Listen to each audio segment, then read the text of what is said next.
ഞാൻ പബ്ലിക്കില് തുണിയില്ലാണ്ട് നിൽക്കാം. യൂസ് ചെയ്തവന്മാരുടെ ഭാര്യമാരെ വിടും. അത് കിട്ടിയിരുന്നുണ്ടെങ്കിൽ അപ്പൊ തന്നെ നമ്മളെ വേശ്യായിട്ട് അപ്രോച്ച് ചെയ്യുക അല്ലേ? മറ്റുള്ളവർക്ക് വിൽക്കാനുള്ള മാർഗം ഉണ്ടാക്കുക ഒരു മടിയിലാണ്ട്. അത് ഞാൻ പബ്ലിക്കിൽ വിളിച്ചു പറഞ്ഞപ്പോഴത്തേക്ക് ഞാൻ കൊള്ളില്ലാത്തവളായി.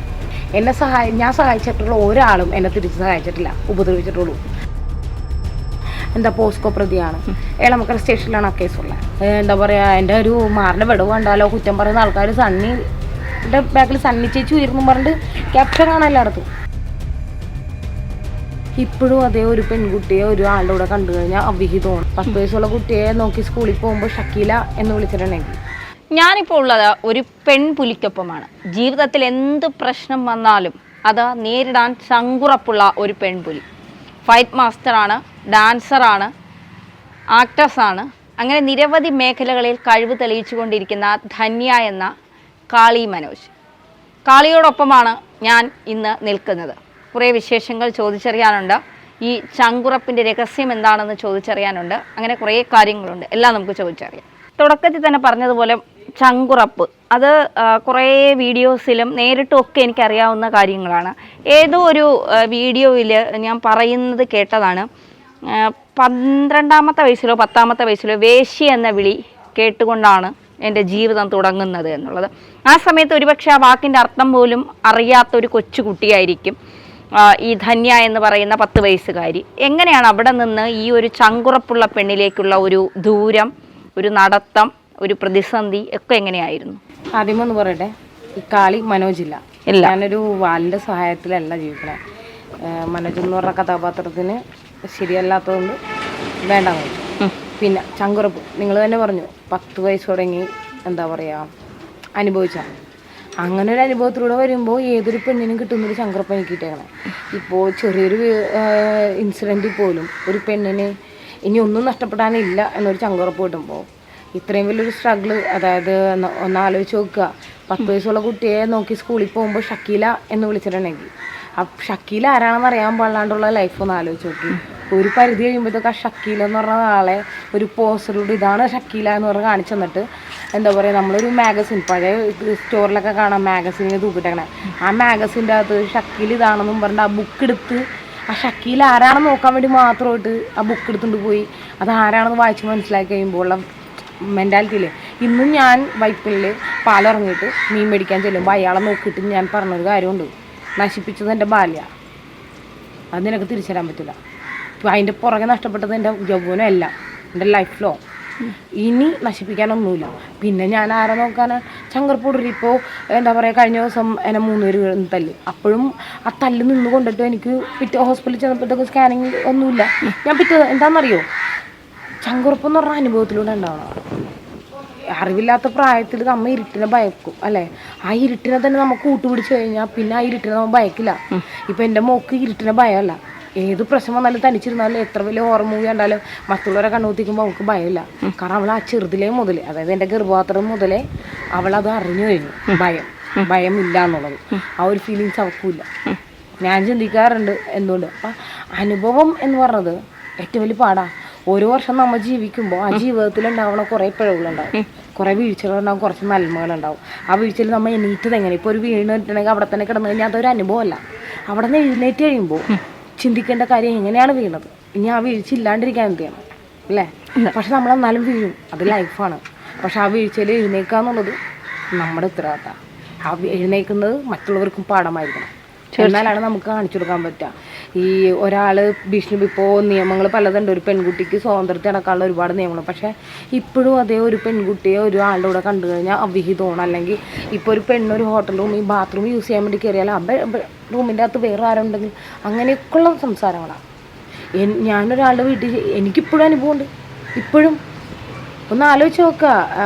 ഒരു എന്താ പറയുക, അവിഹിതത്തിൻ്റെ ഒരു കൂട്ടുകെട്ട് തന്നെ വന്നിട്ട് കഴിഞ്ഞ ദിവസം എന്നെ ആക്രമിച്ചിട്ട് എൻ്റെ അവിഹിതം തപ്പാൻ നടക്കുക.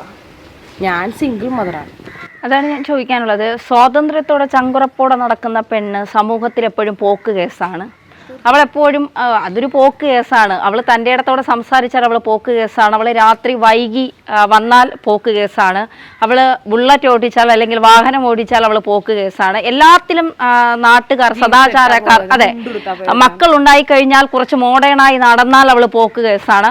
ഭർത്താവില്ല എങ്കിൽ ഭർത്താവില്ലാതെ അവൾ മക്കളെ വളർത്തി ജീവിച്ചാൽ അവൾ പോക്ക് കേസാണ്. അപ്പോൾ ഇങ്ങനെ കുറേ പോക്ക് കേസുകളാണ് പെണ്ണുങ്ങൾ എന്ന് വിചാരിക്കുന്ന ഒരു കൂട്ടം ആൾക്കാർ ഇപ്പോഴും സമൂഹത്തിലുണ്ട്. അവരെ തിരുത്താൻ നമുക്കൊരിക്കലും കഴിയില്ല. അതിനിടയിലാണ് ഈ കാളി എന്ന് പറയുന്ന ഈ പെൺപുലി 2 മക്കളെ വളർത്തുന്നു.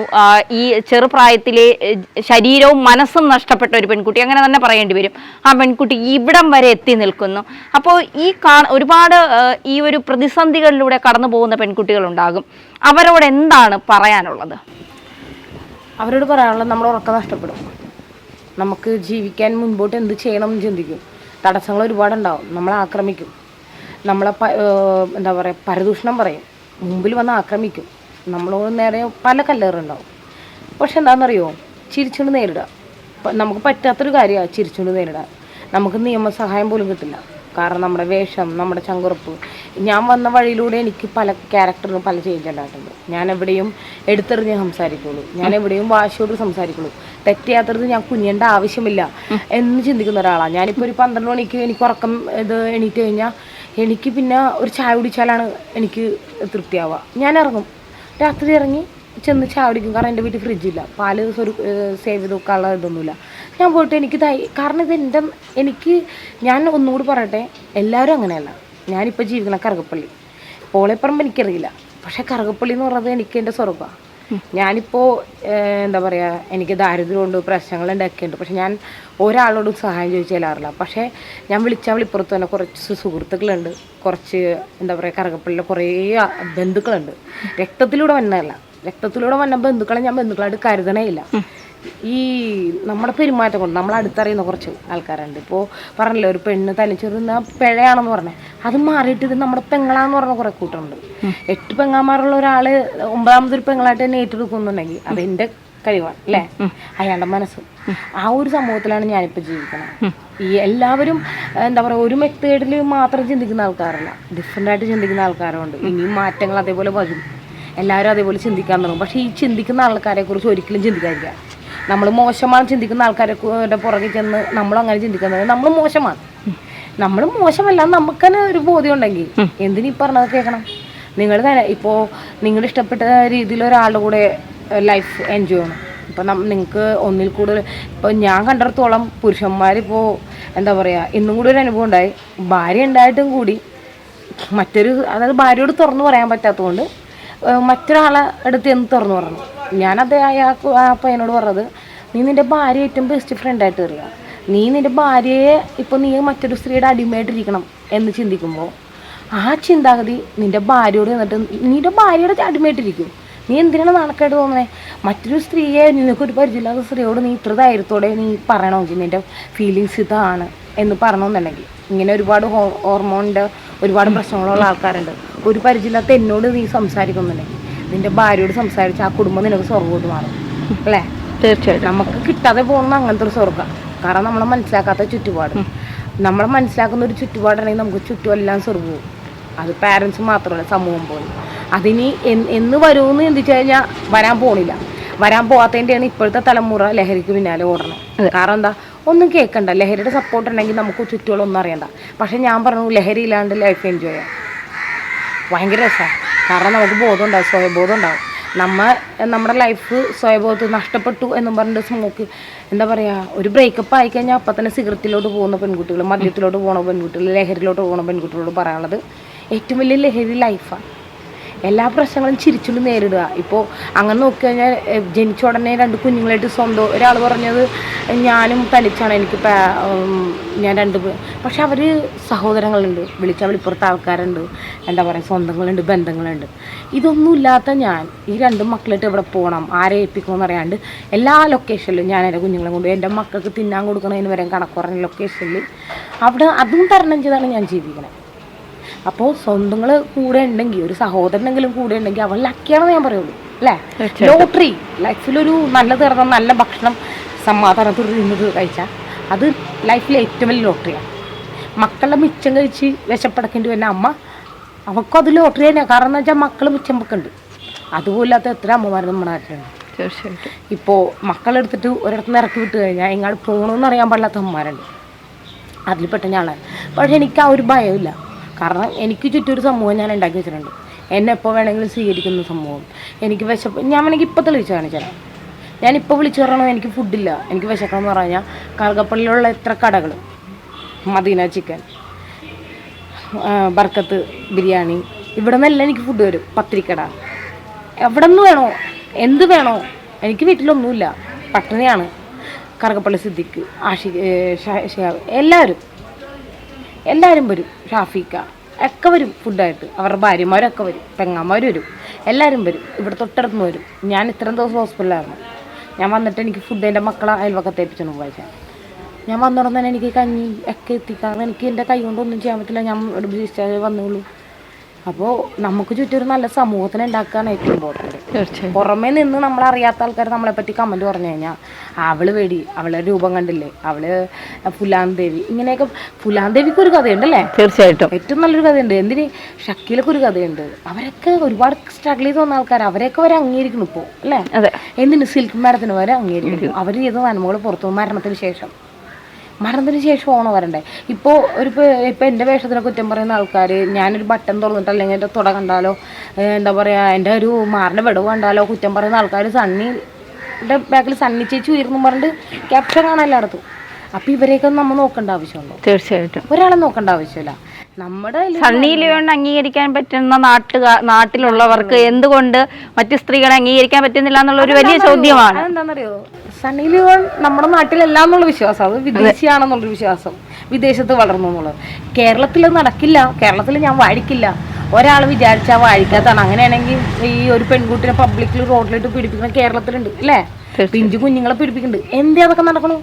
ഇവന്മാരെന്നാ അവരെ ചെന്ന് ഇതാക്കട്ടെ എന്നേ. എന്തുകൊണ്ട് അവരൊന്നും ചെയ്യണില്ല? അവരൊക്കെ ജയിലിൽ പിടിച്ചിട്ട് റോട്ടി വെച്ച് തല്ലിക്കൊന്നുകൂടെ? എന്തുകൊണ്ട് ചെയ്യണില്ല? ധൈര്യമില്ല.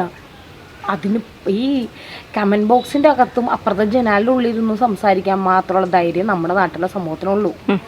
ധൈര്യത്തോടെ വന്ന ആൾക്കാർ ഇതേപോലെ അടിച്ചമർത്തുകയും ചെയ്യും. തീർച്ചയായിട്ടും ജീവിക്കാനായി പല വേഷം കെട്ടുന്നവരെ നമ്മൾ കണ്ടിട്ടുണ്ട്. പൈസ ഉണ്ടായിരുന്നിട്ടും അത് എന്താ പറയുക, വേറെ രീതിയിലേക്ക് ജീവിതം കൊണ്ടുപോകുന്ന പലരെയും നമ്മൾ കണ്ടിട്ടുണ്ട്. ഇപ്പോൾ സോഷ്യൽ മീഡിയയിലൊക്കെ അവരൊക്കെ ഭയങ്കര വൈറലാണ്. ശരീരത്തിൻ്റെ ഒരു ഭാഗം വെച്ച് തന്നെ പണം ഉണ്ടാക്കുന്ന പലരും ഉണ്ട്. പലരും അത്തരത്തിൽ വേറെ ഇടയ്ക്ക് അതിനെതിരെയൊക്കെ ഒരു കമൻ്റൊക്കെ പറഞ്ഞിട്ടുണ്ടായിരുന്നു. എന്താണ് അത്തരക്കാരോടുള്ള ഒരു കാരണം ഈ ഒരു കാലഘട്ടത്തിൽ അങ്ങനെയൊക്കെ ആണോ നമ്മൾ ജീവിക്കേണ്ടത്? സ്ത്രീയെ അത്രത്തോളം തരം താഴ്ത്തേണ്ടതിൻ്റെയൊക്കെ ഒരു ആവശ്യകത ഉണ്ടോ? എൻ്റെ അനുഭവത്തിൽ എന്ന് പറയാം, നമ്മളൊരുപാട് എന്താ പറയുക സമൂഹത്തിന് വേണ്ടി ജീവിക്കുന്നത്, വേണ്ട എനിക്ക് ഇന്ന പോലെ ജീവിച്ചാൽ മതി എന്ന് ചിന്തിച്ച് ജീവിക്കുന്ന, ധൈര്യത്തോടെ തനിച്ചാണെങ്കിൽ അധ്വാനിച്ച് ജീവിക്കാം എന്ന് ചിന്തിക്കുന്ന പെൺകുട്ടികളെ പ്രൊട്ടക്ട് ചെയ്യാൻ ഒരാളുണ്ടാവില്ല അല്ലേ? അതേസമയം പണമുണ്ട്, പദവിയുണ്ട്, എന്നാൽ എനിക്കിഷ്ടമുള്ള പോലെ ജീവിക്കാൻ ചിന്തിക്കുന്ന പെണ്ണുങ്ങളെ തടയാനും ആളില്ല അല്ലേ? നമ്മുടെ സമൂഹത്തിൽ ഇതെല്ലാം നടക്കുന്നത് തന്നെയാണ്. പിന്നെ നമുക്കിപ്പോൾ ഒരുപാട് സ്വാതന്ത്ര്യങ്ങളുണ്ട്. ഇപ്പോൾ എനിക്കൊരു കേസായിട്ട് പോയി കഴിഞ്ഞാൽ എന്താ പറയുക, ഈ പെൺകുട്ടികൾ ആവശ്യമില്ലാത്ത കേസുകൾ കൊടുക്കുന്ന, അതായത് ഫേക്ക് ആയിട്ടുള്ള കേസുകൾ കൊടുക്കണതിൻ്റെ പേരിൽ തന്നെ നീതി ചോദിച്ചില്ലെന്ന് എന്നെ പോലുള്ള ആൾക്കാർക്ക് നീതി കിട്ടില്ല. തെളിവുണ്ടെങ്കിലും ഇപ്പോൾ ഒരു പെണ്ണിനെ 3 പബ്ലിക്കിലിട്ട് റോഡിലിട്ട് കുറച്ച് പേർക്ക് തല്ലി കൊല്ലാമെങ്കിൽ അല്ലേ, നോക്കി നിൽക്കുന്ന സമൂഹവുമുണ്ട്. ആ നീതി കിട്ടാണ്ട് പോകുന്ന ഇതും വരുന്നുണ്ട്. ഇതിൽ കുറച്ച് പേരെങ്കിലും അവരുടെ ഇഷ്ടത്തിന് ജീവിക്കുന്നു. കാരണം അവരുടെ കയ്യിൽ പണമുള്ളതിൻ്റെ പേരിൽ അവരാരും തൊടില്ല എന്നുള്ള ധൈര്യം. അവർ ജീവിക്കട്ടെ എന്നാണ് ഇപ്പം എൻ്റെ മൈൻഡിൽ. എന്താണെന്നറിയോ, അവരെങ്കിലും ജീവിക്കുന്നുണ്ടല്ലോ എന്നുള്ളത്. പിന്നെ വെച്ചിട്ടുണ്ടെങ്കിൽ എനിക്കിപ്പോൾ ഉള്ളതെന്ന് വെച്ചിട്ടുണ്ടെങ്കിൽ എൻ്റെ കുഞ്ഞുങ്ങളെ പ്രൊട്ടക്റ്റ് ചെയ്യാം. എനിക്കിനി ലൈഫിൽ മുമ്പോട്ട് പോകേണ്ടതുണ്ട്. എനിക്ക് ഏറ്റവും ബെസ്റ്റ് ഫൈറ്റ് മാസ്റ്റർ എന്നുള്ളൊരു പേര് എടുക്കണം. കാരണം എനിക്ക് പിന്നിൽ നടന്നു തന്നെ ഒരു കുറച്ച് ഉണ്ട്. അവർക്ക് ഒരു ധൈര്യം വേണമെന്നുണ്ടെങ്കിൽ ഞാൻ വീണ് കഴിഞ്ഞാൽ ഇത്രയും ധൈര്യത്തോടു കൂടി ഞാൻ പബ്ലിക്കിൽ വിളിച്ച് പറഞ്ഞ കാര്യങ്ങൾ ഇപ്പോൾ ഞാൻ തള്ളുന്നു എന്നൊക്കെ പറഞ്ഞ കമൻറ്റ് ബോക്സിൽ വരുന്നുണ്ട്. ഞാൻ എന്താ പോസ്കോ പ്രതിയാണ്, എളമക്കര സ്റ്റേഷനിലാണ് ആ കേസുള്ളത്. ആ പോസ്കോ കേസ് ഒരു 3 വയസ്സായ കുഞ്ഞിനെ പീഡിപ്പിച്ചു എന്നും പറഞ്ഞ ഞാനൊരു അമ്മയാണ്. ഞാൻ എൻ്റെ കുഞ്ഞുങ്ങളെ തല്ലാറ് പോലുമില്ല. ഒരു കുഞ്ഞിനെ ഈ ലൈവ് ഇപ്പോൾ നിങ്ങളുടെ ഇതിൽ പറയാം, നിങ്ങൾ ഏതെങ്കിലും ഒരാൾ പറയട്ടെ അവരുടെ കുഞ്ഞിനെ ഞാൻ തല്ലിയെന്ന്. ഈ കേസ് കൊടുത്ത പെണ്ണ് അവരുടെ കുഞ്ഞ് ഞാൻ തെളിയിക്കാം. അവരാണ് ആ കുഞ്ഞിനെ ഉപദ്രവിച്ചിട്ടുള്ളത്, ഞാൻ അതിനെ പ്രൊട്ടക്റ്റ് ചെയ്തിട്ടുള്ളൂ. പക്ഷേ കേസ് വന്നപ്പോഴത്തേക്കും ഞാൻ പറഞ്ഞൊരു ഡയലോഗിലാണ്, അതേതൊരു സ്ത്രീയാണെങ്കിലും ശരി എന്താ പറയുക, സമനില തെറ്റിക്കുക എന്ന് പറയാം. സ്വന്തം ഭർത്താവ് അവരുടെ കൂടെ പോയി, സ്വന്തം ഫാദർ എന്ന് പറഞ്ഞ് വന്ന ആളും അവരുടെ കൂടെ പോയി. അത് എളമക്കര സ്റ്റേഷനിൽ കേസുണ്ട്. കമ്മീഷൻ ഓഫീസിൽ വരെ പോയിട്ടുണ്ട്. സ്വന്തം ഭാര്യയെ തട്ടിക്കൊണ്ട് പോയെന്നും പറഞ്ഞു, കുഞ്ഞിനെ തട്ടിക്കൊണ്ട് പോയെന്ന് അവൻ തന്നെ കൊടുത്തിട്ടുള്ളൂ. ആ വീഡിയോയിൽ ഉണ്ട് അവർ 2 പേരും. ഒന്ന് ആലോചിച്ച് നോക്കും, പണത്തിന് വേണ്ടി സ്വന്തം ഭാര്യയെ വിറ്റ് സ്വന്തം മകളെ കൊല്ലാനായിട്ട് സഹായം ചോദിക്കുന്നത് ആ ഒരു എവിടെയാണ് നടക്കുക? എൻ്റെ ലൈഫിൽ നടക്കുന്ന കാര്യമാണ്. ഞാൻ എവിടെ ചെന്നാൽ നീതി ചോദിക്കുക? എനിക്ക് പബ്ലിക്കിൽ എൻ്റെ അടുത്ത് സഹായം ചോദിച്ചു വന്ന സ്ത്രീകളാണ് എന്നെ ഉപദ്രവിക്കാൻ വേണ്ടി തന്നെ. ഞാൻ നിങ്ങളെ അന്ന് കാണിച്ചു തന്നു, എൻ്റെ വീട്ടിൽ എൻ്റെ ലൈവ് ഉണ്ടായിരുന്നു, ആ കുഞ്ഞിനെ ഒക്കെ വെച്ചിട്ട് ഞാൻ ചോദിക്കുന്ന ചോദ്യങ്ങൾ കേട്ടടിച്ചെന്നും പറഞ്ഞു.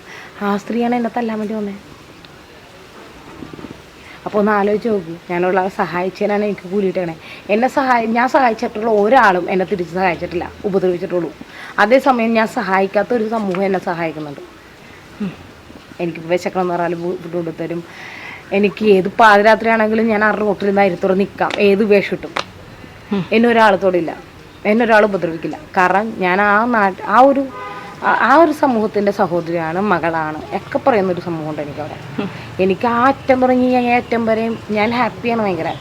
അത് കഴിഞ്ഞ് ഇതിൻ്റെ അകത്തോട്ട് കയറുമ്പോൾ സങ്കടവും ഇതിന് പുറത്തേക്ക് പോകുമ്പോൾ സങ്കടമുള്ളൂ. കാരണം അവിടെയൊക്കെ എനിക്ക് എന്താ പറയുക, അംഗീകാരം കിട്ടാത്തയും എന്താ പറയുക, അവഗണനയും എല്ലാം ഉണ്ട്. ഇപ്പോൾ സിനിമ വിളിച്ച് ഭീഷണിപ്പെടുത്തി എന്നെ അറിയുന്ന, അതായത് കുഞ്ഞുനാൾ മുതൽ എന്നെ അറിയുന്ന ആൾ. ഈ സിനിമയിൽ ഫൈറ്റ് മാസ്റ്ററൊക്കെ ആയിട്ട് പോയി ആ ഒരു സമയത്ത് ഈ ഏതെങ്കിലും തരത്തിലുള്ള ലൈംഗിക ചുവയോടുള്ള സംസാരം, അത്തരത്തിലുള്ള അപ്രോച്ച് അങ്ങനെയൊക്കെ നേരിടേണ്ടി വന്നിട്ടുണ്ടോ? തന്നെ ഒരാളെ പറ്റി പറഞ്ഞിട്ടുണ്ടായിരുന്നു. അയാൾക്ക് സപ്പോർട്ടായിട്ട് കുറേ പേര് വന്നു, എനിക്ക് സപ്പോർട്ടായിട്ട് കുറച്ച് പേര് മീഡിയ പബ്ലിക്കിൽ വന്നില്ല, സീക്രട്ടായിട്ട് വന്നു. കാരണം അവർ ഒരേ മേഖലയിൽ വർക്കുന്നതിന് പേര് അവർക്കത് പറയാൻ പറ്റൂല. പക്ഷെ പലർക്കും അറിയാം ആ ആൾ ഇങ്ങനത്തെ കഥാപാത്രമാണെന്നുള്ളത്. ഇപ്പൊ എത്രയൊക്കെ സപ്പോർട്ട് ചെയ്ത് അവർ അയാളെ പൊഴുതി പറഞ്ഞാൽ പേര് പറയാൻ ഭയമുണ്ടോ? ഞാനൊരു പ്രാവശ്യം പറഞ്ഞതാണല്ലോ, ബിനീഷ് ബാസ് എന്ന് പറഞ്ഞ കഥാപാത്രത്തെ പറ്റി ഞാൻ പറഞ്ഞതാണ്. വേറെ 2-3 പേരെ പറ്റി പറഞ്ഞിട്ടുള്ളതാണ്. പക്ഷെ അവരുടെ പേരൊന്നും എനിക്ക് അത്ര ക്ലിയർ അല്ല. കാരണം വേറെ ഒന്നുമല്ല, ജസ്റ്റ് വന്ന് മുമ്പിൽ നിൽക്കണേ ഉള്ളൂ നമ്മുടെ മുമ്പിൽ, അല്ലാണ്ട് വേറെ ഇതൊന്നുമില്ല. അത് കഴിഞ്ഞാൽ പിന്നെ ഞാൻ പോകുന്നു. ഇത് ബിനീഷ് ബാസ് എന്ന് പറഞ്ഞാൽ നമ്മുടെ സുഹൃത്തായിരുന്നു. എന്റെ പഴയ പ്രൊഫൈലിലൊക്കെ ഞാൻ ഫോട്ടോ ഉണ്ട് അവന്റെ മുടി പിടിച്ചിരിക്കണേ.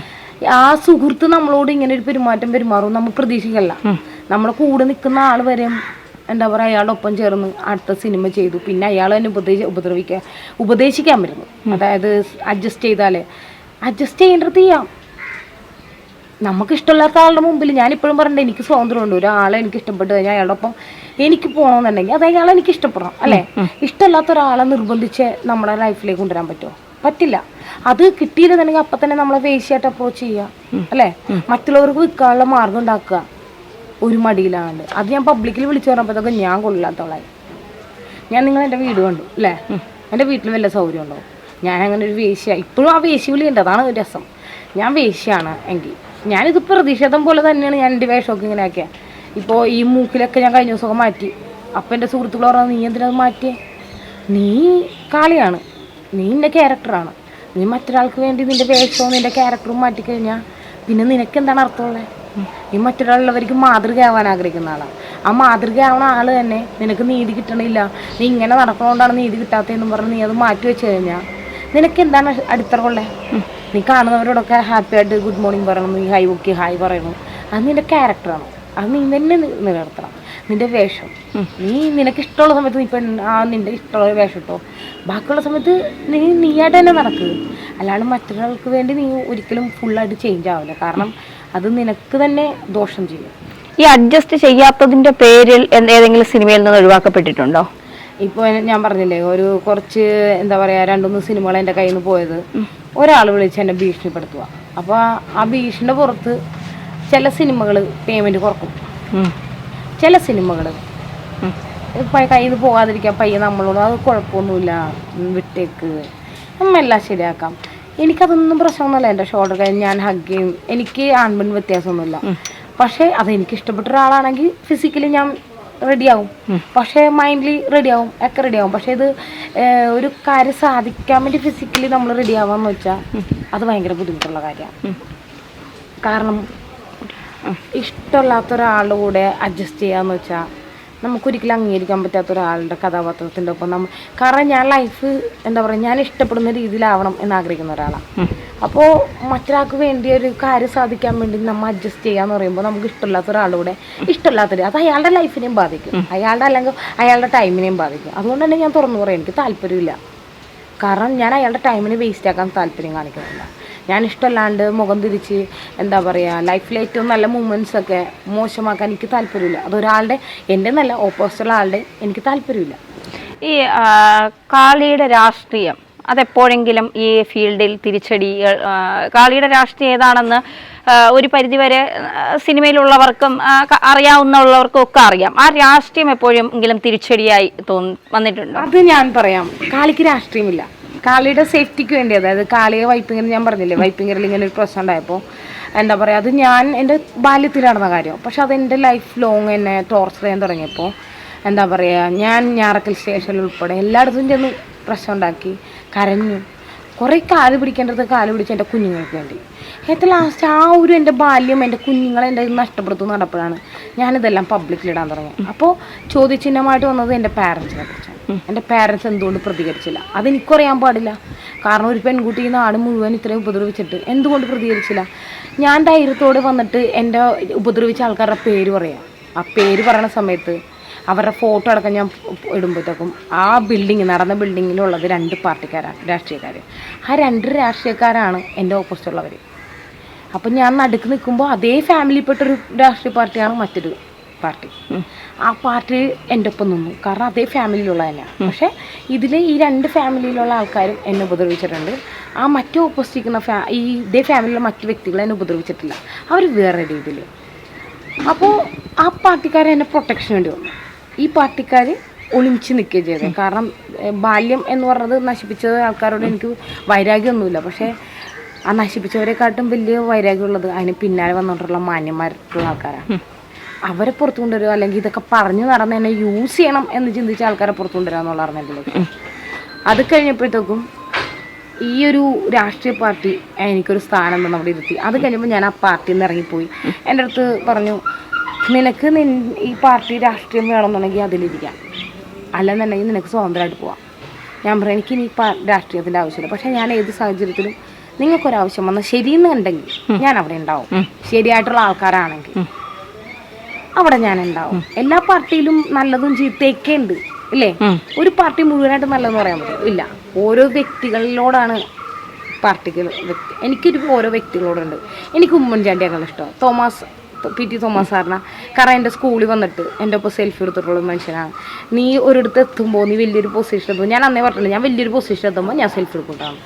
അന്ന് PT സാറിനോട് ഞാൻ പറഞ്ഞിട്ട്, ഇപ്പോൾ അദ്ദേഹം മരിച്ചു കഴിഞ്ഞപ്പോഴത്തേക്ക് എനിക്ക് ഭയങ്കര സങ്കടം ഉണ്ടായിരുന്നു. ഞാൻ ഉമ്മാമേടത്തിൻ്റെ ഇലക്ഷൻ സമയത്ത് എനിക്കറിയാൻ പാടില്ല ഉമ്മാമേട അദ്ദേഹത്തിൻ്റെ വൈഫാണെന്നുള്ളത്. ഞാൻ ചെന്ന് കാണണമെന്നൊക്കെ ഉണ്ടായിരുന്നു. പക്ഷെ ഞാൻ വേണ്ടാന്ന് വെച്ചു. കാരണം എൻ്റെ വീട്ടിൽ വന്ന് ഉപദ്രവിക്കാൻ, എന്നെ ഭീഷണിപ്പെടുത്താൻ വേണ്ടി വന്നത് അതേ പാർട്ടിയിലൊരു അംഗമാണ്. ഞാൻ ഏത് പാർട്ടിയാണ്. അതേപോലെ തന്നെ ഇപ്പോൾ ഇവിടുത്തെ CPM ഈ വീട്ടോണർ അവരെ ചെന്ന് കണ്ടു എന്നെ ഇറക്കാൻ. പക്ഷെ അവരെൻ്റെ അടുത്ത് പറഞ്ഞു, മോളെക്കുറിച്ച് ഞങ്ങൾക്കറിയാം, മോള് ധൈര്യത്തോടുന്നു, ഞങ്ങൾ മോള് ഉപദ്രവിക്കില്ല. അപ്പോൾ ഞാൻ ഏത് പാർട്ടിയിലാണ് വിശ്വസിക്കണ്ടേ? ഈ സുരേഷ് ഗോപിയുടെ ചില പരിപാടികളിലൊക്കെ കാണാറുണ്ട്. അങ്ങനെ വരുമ്പോൾ രാഷ്ട്രീയം ചില സംഘി പരിവേഷങ്ങളൊക്കെ ഇടയ്ക്ക് ചാർത്തപ്പെട്ടിട്ടുണ്ട്. ഞാൻ പറയാം, സുരേഷ് ഗോപി സാറിന് ആർക്കാണ് ഇഷ്ടമുള്ളത്? രാഷ്ട്രീയം നോക്കിയാണ് അദ്ദേഹത്തെ ഇഷ്ടപ്പെടുന്നത് അല്ലല്ലോ. ആരെങ്കിലും ഇപ്പോൾ സുരേഷ് ഗോപി സാറിനെ ഇഷ്ടപ്പെടുന്ന എല്ലാവരും ഇപ്പോൾ ഇവിടെ വന്നു കഴിഞ്ഞാൽ കുറേ പേര് പറഞ്ഞിട്ട് വന്നിട്ട് എന്നെ ഹഗ് ചെയ്യാറുണ്ട്. അവരുടെ ഫേസ് പോലും എനിക്കറിയില്ല. കാരണം അത് സുരേഷ് ഗോപി സാറിന് വേണ്ടി സംസാരിച്ചില്ലേന്ന്. ഞാൻ അദ്ദേഹത്തിന് സംസാരിക്കുന്നത് ഒരച്ഛൻ എങ്ങനെയാണ് ഞാൻ എങ്ങനെയാണോ ഇഷ്ടപ്പെടുന്നത്, ഒരച്ഛൻ കഥാപാത്രത്തിനെ അദ്ദേഹത്തെ കാണാൻ. ഞാൻ ഏത് സൈഡിൽ നിന്ന് എൻ്റെ സൗണ്ട് കേട്ട് അദ്ദേഹം തിരിച്ചറിയും. അതൊരച്ഛൻ മകൾ ബന്ധമാണ്. ഞാൻ അദ്ദേഹം എന്നെ ജനിപ്പിച്ചിട്ടില്ല, എന്നെ വളർത്തിയിട്ടില്ലൊന്നുമില്ല. പക്ഷേ ഏതോ ഒരു ഇതിൽ ഞങ്ങളുടെ തമ്മിലുള്ള അങ്ങനെ ഓറയിൽ ഞങ്ങൾ പോകുന്നു, ഒരേ മെത്തേഡിൽ പോകുന്നു. കാരണം ഞങ്ങൾ 2 പേരും മണ്ടന്മാരാ, അല്ലേ? ആരും വിശ്വസിക്കും, എല്ലാവരും വിശ്വസിക്കും. ഞങ്ങളുടെ മനസ്സിൽ തോന്നുന്നതല്ല ഞങ്ങൾ പബ്ലിക്കിലിടും. അല്ലാണ്ട് ഒരിക്കലും ഫേക്കായിട്ടുള്ളൊരിത് ഞാൻ കണ്ടിട്ടില്ല. ഇപ്പോൾ നാട്ടുകാരെ ബോധിപ്പിക്കാനാണെങ്കിൽ ഇപ്പോൾ കഴിഞ്ഞ ദിവസം പൂ കൊണ്ട് തന്നത് ഞാൻ ചിന്തിച്ചിട്ടുള്ളത്, ആ പൂ അദ്ദേഹം എടുക്കണമെങ്കിൽ 2 കൈ നീട്ടി സ്വീകരിക്കണം, അല്ലേ?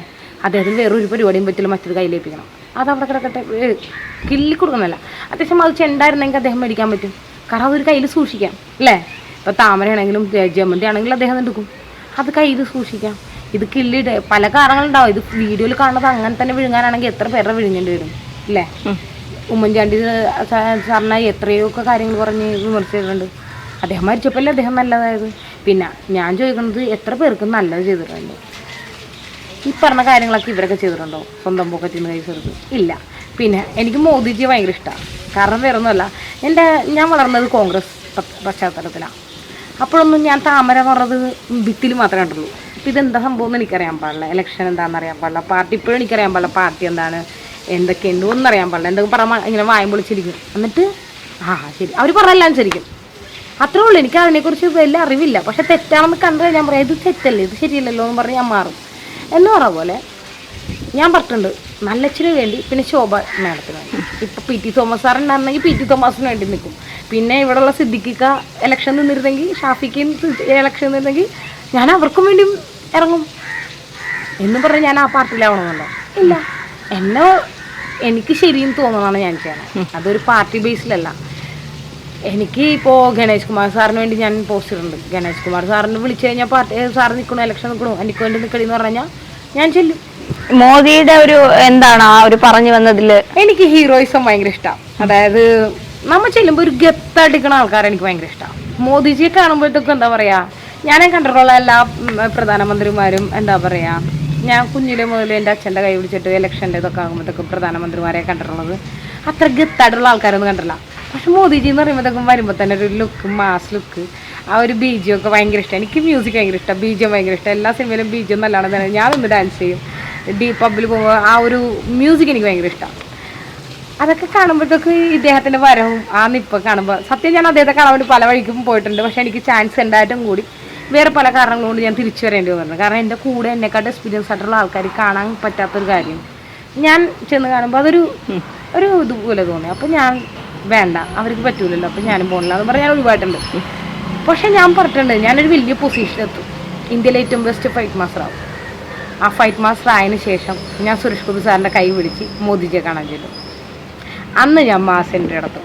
അന്ന് നല്ല അടിപൊളി കോസ്റ്റ്യൂമൊക്കെ ഇട്ട് കിണ്ണങ്കാച്ച ലുക്കിൽ അങ്ങോട്ട് ചെല്ലും. അത് ഞാൻ വർഷങ്ങൾക്ക് മുമ്പേ പറഞ്ഞിട്ടുള്ള സാറിന് ഓർമ്മ ഉണ്ടാവും. ഞാൻ സാറിന് ആദ്യമായിട്ട് കാണുന്ന സമയത്ത് ഞാൻ പറഞ്ഞിട്ടുണ്ടായിരുന്നു, സാറിൻ്റെ അടുത്ത് ഞാൻ വന്ന് നിൽക്കുന്നത് അതേപോലത്തെ ഒരു പൊസിഷനിലെത്തിയിട്ട് നേർക്ക് നേരെ വന്ന് നിൽക്കും, നല്ലച്ഛൻ എന്ന് വിളിച്ചിട്ടുണ്ട്. അന്ന് എൻ്റെ ഒപ്പം ഒരുപാട് പേര് നല്ലച്ഛൻ എന്ന് വിളിച്ചിട്ടുണ്ടാവും. ആ ഒരു പൊസിഷൻ എത്തുന്നവരെ ആരെന്തൊക്കെ വിചാരിച്ചാലും ശരി, എത്ര പേര് നിന്ന് ഞാൻ പറഞ്ഞിട്ടുണ്ട്, 10 പേര് നിന്ന് തല്ലിയാലും ഞാൻ നിന്നുകൊള്ളും, എനിക്കൊന്നും പറ്റില്ല. കാരണം അതൊരു ആത്മവിശ്വാസമാണ്. കാരണം ഇത്രയും പേര് എന്നെ ഉപദ്രവിച്ചിട്ട് എനിക്കൊന്നും പറ്റാണ്ട് ഞാൻ ഇതേപോലെ നിന്നിട്ടുണ്ടെങ്കിൽ അതിനർത്ഥം ദൈവം എന്നെ വിളിക്കേണ്ട സമയത്ത് വിളിക്കുള്ളൂ, ഞാൻ വീഴേണ്ട സമയത്തേ ഞാൻ വീഴുള്ളൂ. അതുവരെ ഏതവൻ വിചാരിച്ചാലും ശരി കാളെ വീഴ്ത്താൻ ഒറ്റെടുത്താൻ പറ്റില്ല. എത്ര കസര എടുത്തടിച്ചാലും ശരി, എന്തൊക്കെ വടി എടുത്തടിച്ചാലും ശരി, എവിടെക്കെട്ടൊക്കെ കുത്തിയാലും ശരി, എന്തൊക്കെ ചെയ്താലും ശരി, ഗ്ലാമർ എന്ന് പറഞ്ഞ സാധനം വെച്ചുകൊണ്ട് ഇറക്കാൻ മേക്കപ്പ് ഇട്ട് ഇറക്കണ ആളാണെന്നുണ്ടെങ്കിൽ ഈ പാട് എനിക്ക് ഭയങ്കര സങ്കടമായി പോകാനാണ്. ഈ പേപ്പട്ടി കടിച്ച പാട് ഞാൻ ആ സങ്കടമൊക്കെ എടുക്കണില്ല. കാരണം ഞാൻ അവരുടെ ഭാര്യമാരല്ല അല്ലേ, ഞാൻ മേക്കപ്പ് ഇട്ട് മറ്റുള്ളവരൊക്കെ ഇമ്പ്രസ് ചെയ്യിക്കാൻ നടക്കുന്ന ആളല്ല. എൻ്റെ ആറ്റിറ്റ്യൂഡിൽ എനിക്ക് മറ്റുള്ളവരെ ഇഷ്ടം നേടിയാൽ മതി. ഞാൻ എങ്ങനെയാണോ ആ രീതിയിൽ ഞാൻ മറ്റൊരാളുടെ കുടുംബകലയ്ക്ക് ഒരു സാധനം സ്വന്തമാക്കാൻ ശ്രമിക്കല്ല. ഇല്ലെങ്കിൽ ഇല്ല. റേഷനരി ഉണ്ട്, ഇക്കാൻ്റെ കടയിലെ ചിക്കൻ ഇപ്പോൾ വിശക്ക് നിൽക്കാന്ന് പറഞ്ഞ ഒരു ചേർന്നാൽ മദനി ചിക്കനിൽ നിന്ന് ചിക്കൻ ഫ്രൈ എത്തും. എത്ര വേണം പോളേന്ന് പറയിക്കോളൂ, അവിടെ എത്തും. ബിരിയാണി ചോദിച്ചിട്ടുണ്ടെങ്കിൽ ബിരിയാണി എത്തും. ബർക്കത്ത് ഹോട്ടലിൽ നിന്ന് ബിരിയാണി എത്തും. ഹോട്ടലിലുള്ള പേര് വല്ലതും എനിക്കറിയാൻ പാടില്ല. കാരണം ഞാൻ അവിടെ ചെന്ന് ഇക്ക എൻ്റെ കൂടെ വന്ന ആൾക്കാരെ മുഴുവൻ ഇത് ഇക്കാൻ്റെ കട, ഇത് ഇക്കാൻ്റെ കട, ഇതെല്ലാം ഒറ്റ ആളുടെ കടയാ, അല്ല ഇത് വേറൊരു ഇക്കാൻ്റെ കട, ഇത് വേറൊരു ഇക്കാൻ്റെ കട. പക്ഷെ എന്താണെന്നറിയോ, പട്ടിണിയില്ല. എത്രയൊക്കെ ഇവരൊക്കെ ശ്രമിച്ചിട്ടും എന്നെ പട്ടിണി കിടാൻ പറ്റിയിട്ടില്ല. ഈ ഇപ്പോഴത്തെ ഈ സോഷ്യൽ മീഡിയയിലും അല്ലെങ്കിൽ വാർത്തകളിലൊക്കെ സജീവമാകുന്ന വിഷയങ്ങളൊക്കെ ശ്രദ്ധിക്കാറുണ്ടാവുമല്ലോ. എല്ലാം ശ്രദ്ധിക്കാറുണ്ട്. ഈ കലാമണ്ഡലം സത്യഭാമ എൻ്റെ അടുത്ത് ഈ ഇന്റർവ്യൂ എടുത്തുകൊണ്ട് പോയ ആൾക്കാർ നീലക്കോയിൽ ഉൾപ്പെടെ അതൊക്കെ എടുത്തുകൊണ്ട് പോയതാ, ഒരാളും ഇട്ടിട്ടില്ല. കാരണം വേറെ ഒന്നുമല്ല, ഈ ഞാൻ അതാണ് പറഞ്ഞു തന്നെ, സത്യഭാമ മാത്രമല്ല ഇവിടെ ഉള്ള അതിന് ഉദാഹരണമുണ്ട്, പലരും ഉണ്ട്. ഈ ഫുൾ ബ്യൂട്ടി ആയിട്ട് വന്നാലാണ് പലരും അംഗീകരിക്കുക. വെളുപ്പോണ്ട് മാത്രമല്ല എല്ലാത്തിലും. ഇപ്പോൾ കമന്റ് ഞാൻ പറഞ്ഞില്ല, സണ്ണി ചേച്ചി ഉയർന്നു പറഞ്ഞതും ആ ഒരു കാറ്റഗറിപ്പെട്ട ആൾക്കാർ തന്നെയാണ്. ആരാണ് നല്ലതുള്ളത്? നമുക്ക് നമ്മൾ സ്വയം നന്നായാൽ അത്രയും നല്ലത്. ഇപ്പോൾ ഞാൻ കുറച്ച് ദിവസം മുമ്പ് ഗൗണൊക്കെ ഇട്ട് പെൺകുട്ടി ആകാൻ നോക്കിയിട്ടുണ്ടെങ്കിൽ അത് ഈ സമൂഹത്തിൻ്റെ തെറ്റാ അല്ലേ? ഇപ്പം നമ്മളൊരു പരാതിയായിട്ട് ഈ കോലത്തിൽ ഞാൻ ചെന്ന് കഴിഞ്ഞാൽ എനിക്ക് ആരെങ്കിലും മര്യാദ തരുമോ? തരില്ല. ഞാനൊരു സെറ്റ് മുണ്ട കൊടുത്തൊരു നല്ല ആറ്റത്തോട് വിളിച്ച് എനിക്ക് മര്യാദ കിട്ടും. അപ്പോൾ എവിടെയാണ് സത്യഭാമമാരുള്ളത്? സത്യഭാമന്മാർ എല്ലാവരും എടുത്തുണ്ട്. നമ്മൾ തിരിച്ചറിയണത് ഇതേപോലെ പൊട്ടിത്തെറിച്ച് പറയുന്ന ആൾക്കാരെ മാത്രമേ ഉള്ളൂ. പറയാണ്ട് ഉള്ളി വെച്ചിട്ട് നടക്കുന്ന ആൾക്കാർ എത്ര പേരുണ്ട്? എനിക്ക് കൈകൂപ്പി എൻ്റെ വേഷം നോക്കാണ്ട് മര്യാദ തന്നെ എത്ര പേരുണ്ട്? എനിക്ക് ആ മര്യാദ തന്നെ ആൾക്കാരെ മതി. ബാക്കിയുള്ളവർ നമ്മൾ മൈൻഡ് വെക്കാൻ പോണില്ല. ഇപ്പോൾ സത്യഭാമമാരെ മൈൻഡ് വെക്കാതിരിക്കുക. നമ്മുടെ വഴിയെ പോവുക. അവരെക്കാട്ടും വലിയ പൊസിഷനിക്കുമ്പോൾ എന്തിനാണ് അവരെ ഭയക്കണേ? അവരെ പോലെയുള്ള ആൾക്കാരെ ഭയക്കണം എന്തിനാണ്? അവരെന്തുകൊണ്ടാണ് അങ്ങനെ ഭയക്കണേ? അവർ ഈ പൊട്ടിത്തെറികൾ എന്തുകൊണ്ടാണ് ഈ ഗ്ലാമറിൻ്റെ പേരും പറഞ്ഞിട്ട്?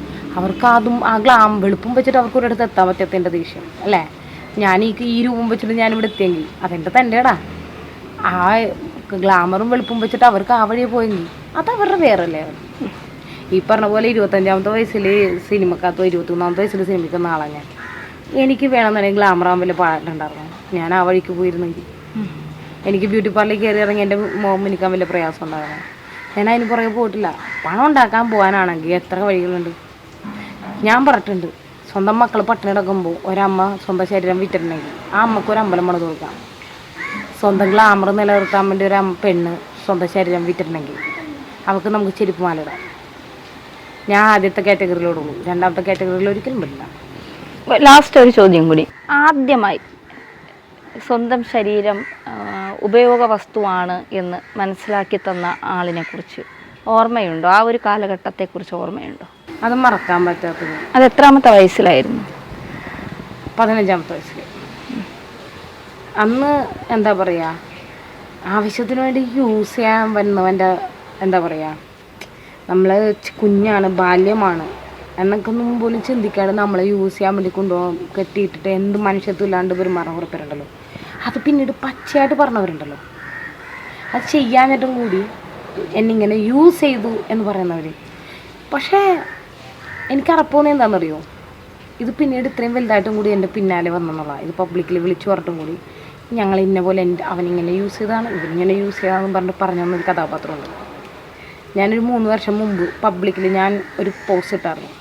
ഞാൻ പബ്ലിക്കിൽ തുണിയിലാണ്ട് നിൽക്കാം, യൂസ് ചെയ്തവന്മാരുടെ ഭാര്യമാരെ വിട്, ഇവന്മാർ പറഞ്ഞിട്ടുള്ള ഏതെങ്കിലും പാടെൻ്റെ ദേഹത്തുണ്ടാന്ന് ഒന്ന് നോക്ക്, എന്നിട്ട് പറയുവന്മാർ യൂസ് തന്നെ ചെയ്തിട്ടുണ്ടോ ഇല്ലയോ എന്നുള്ളത്. പിന്നെ എൻ്റെ വീട്ടിൽ വന്നിട്ട് ബാധിക്ക് വന്നിട്ട് വെള്ളം ചോദിച്ചിട്ടും കുടിച്ചിട്ടും പോയവന്മാരോട് ഞാൻ ചോദിക്കണം, നീയൊക്കെ 10 പേരോട് പറഞ്ഞിട്ടുണ്ടല്ലോ എൻ്റെ ശരീരത്തിൽ ഇത്രയും പാടുണ്ട്, ഇങ്ങനെ ചെയ്തിട്ടുണ്ടോ? ഇവന്മാർ പറഞ്ഞ ഏതെങ്കിലും പാടെൻ്റെ ദേഹത്തുണ്ടാന്ന് പബ്ലിക്ക് നിൽക്കുന്നവരാ നോക്കെന്ന് പറഞ്ഞു അല്ലേ? ഇവന്മാർ പറയുമല്ലോ എന്നെ പോലെ ചെയ്ത് ഇങ്ങനെയൊക്കെയാണ്, അടയാളം ഇങ്ങനെയൊക്കെയാണ്, പറയട്ടെ എന്നും പറഞ്ഞ് നിന്ന ആളാണ് ഞാൻ. കാരണം അതൊരു പ്രതിഷേധമാണ്. കാരണം യുവന്മാരൊക്കെ പറഞ്ഞു നടക്കണം എൻ്റെ ശരീരത്തിൽ അവിടെ പാടണ്ട ഇവിടെ പാടുന്നു, നോക്കട്ടെ, ഭാര്യമാരും നോക്കട്ടെ, എന്തേ ധൈര്യമില്ലാത്ത. പിന്നെ ഇവർ പറഞ്ഞു 10 വയസ്സുള്ള എന്നെ ഇങ്ങനെ യൂസ് ചെയ്തു, 15 വരെ എന്നെ യൂസ് ചെയ്തുകൊണ്ടോന്നു. ശരിക്കും എൻ്റെ പോസ്കോ നിയമപ്രകാരം കേസ് എടുക്കണ്ടല്ലേ? ഞാൻ പറഞ്ഞു, ഞാൻ ഈ 30-ാമത്തെ വയസ്സിൽ ഞാൻ കേസ് തരുന്നു, എന്നെ ഇത്ര പേര് യൂസ് ചെയ്യുന്നു, എനിക്ക് ഇത്ര വയസ്സിൽ ഇതുണ്ടെന്ന് ഈ നാട് മൊത്തം അറിയുന്നതാണ്. എന്തുകൊണ്ട് നിങ്ങൾ പോലീസുകാർ കേസ് എടുക്കണില്ല? അതെൻ്റെ തെറ്റാണോ? 15 വയസ്സ് സ്വന്തം ശരീരം വിറ്റാൽ കാശ് കിട്ടും എന്നുള്ളത് ആരാണ് അറിയണേ? ഒരു കുട്ടിക്കറിയോ? അങ്ങനെ ഒരു നിയമം ഉണ്ട് പോലീസുകാർ പറഞ്ഞു കഴിഞ്ഞാൽ ആ പോലീസിനെതിരെയല്ലേ ഞാൻ കേസ് കൊടുക്കണ്ടേ? എനിക്ക് കേസ് കൊടുക്കാൻ പറ്റില്ലല്ലോ, ഒരു കേസ് കൊടുക്കില്ലല്ലോ, ഒരു നിയമം എടുക്കില്ലല്ലോ. അതങ്ങനെയാണ് നമ്മുടെ നാടങ്ങനെയാണ്. യൂസ് ചെയ്യാനൊരു അവസരം കിട്ടിക്കഴിഞ്ഞാൽ എത്ര വേണമെങ്കിലും യൂസ് ചെയ്തുകൊണ്ടിരിക്കും. അത് നിൽക്കില്ല. നമുക്ക് വേണ്ടത് എടുക്കുക, അല്ലാത്ത തള്ളിക്കളയാ, അത്രേ ഉള്ളൂ. Easy method. എനിക്ക് വേണ്ടാന്ന് പറഞ്ഞാൽ പിന്നെയും കയറി വന്നിട്ട് നല്ല ഇടി കൊടുക്കുക, അതാണ് ധൈര്യം. അടക്കവും ഒതുക്കവുമുള്ള നല്ല പെണ്ണാണ് എന്ന് 10 പേരെ കൊണ്ട് പറയിക്കുന്നതല്ല, ജീവിത സാഹചര്യങ്ങളെ നേരിട്ട ചങ്കുറപ്പോടെ മുന്നോട്ട് പോകുന്നവളാണ് യഥാർത്ഥ പെണ്ണ്. അത് തെളിയിച്ചിരിക്കുകയാണ് ധന്യ എന്ന ഫൈറ്റ് മാസ്റ്റർ കാളി. കാളിയുടെ ജീവിത വിശേഷങ്ങളാണ് മലയാളി വാർത്തയിലൂടെ ഞങ്ങൾ പ്രേക്ഷകരുടെ മുന്നിലേക്ക് എത്തിച്ചത്. ക്യാമറാമാൻ രാജീവ് ആയാപ്രമിനോടൊപ്പം ധന്യ ശേഖരൻ.